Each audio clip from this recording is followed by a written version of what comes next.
Gênesis capítulo 2.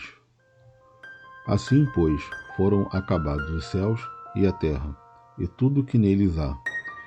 E, havendo Deus terminado no sétimo dia a sua obra, que tinha feito, descansou nesse dia de toda a obra que tinha feito. E Deus abençoou o sétimo dia e o santificou, porque nele descansou de toda a obra que, como Criador, tinha feito.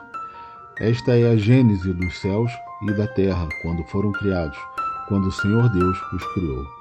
Não havia ainda nenhuma planta no campo da terra, pois ainda nenhuma erva do campo havia brotado, porque o Senhor Deus não tinha feito chover sobre a terra. E também não havia ninguém para cultivar o solo, mas uma neblina subia da terra e regava toda a superfície do solo. Então o Senhor Deus formou o homem do pó da terra, e lhe soprou nas narinas o fôlego da vida. E o homem se tornou um ser vivente. E o Senhor Deus plantou um jardim no Éden, na direção do Oriente, e pôs nele o homem que havia formado. Do solo, o Senhor Deus fez brotar todo tipo de árvores agradáveis à vista e boas para o alimento. E também a árvore da vida, no meio do jardim, e a árvore do conhecimento do bem e do mal. E um rio saía do Éden para regar o jardim, e de lá se dividia, repartindo-se em 4 braços. O nome do primeiro braço é Pison, que rodeia a terra de Havilá, onde há ouro. O ouro dessa terra é bom. Também se encontram lá o bidélio e a pedra de ônix. O nome do segundo rio é Gion, é o que rodeia a terra de Cuxi. O nome do terceiro rio é Tigre, é o que corre pelo leste da Assíria. E o quarto é o Eufrates. O Senhor Deus tomou o homem e o colocou no jardim do Éden para o cultivar e o guardar.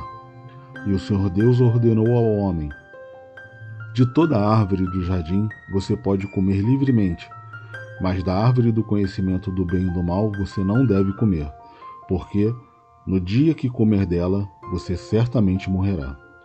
O Senhor Deus disse ainda: não é bom que o homem esteja só. Farei para ele uma auxiliadora que seja semelhante a ele. Havendo, pois, o Senhor Deus formado da terra todos os animais do campo e todas as aves do céu, trouxe-os a Adão, para ver que nome lhes daria.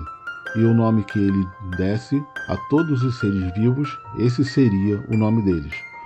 O homem deu nome a todos os animais domésticos e às aves do céu, e a todos os animais selvagens, mas para o homem não se achava uma auxiliadora que fosse semelhante a ele. Então o Senhor Deus fez cair um pesado sono sobre o homem, e este adormeceu. Tirou-lhe uma das costelas e fechou o lugar com carne. E da costela que havia tirado do homem, o Senhor Deus formou uma mulher e o levou até ele.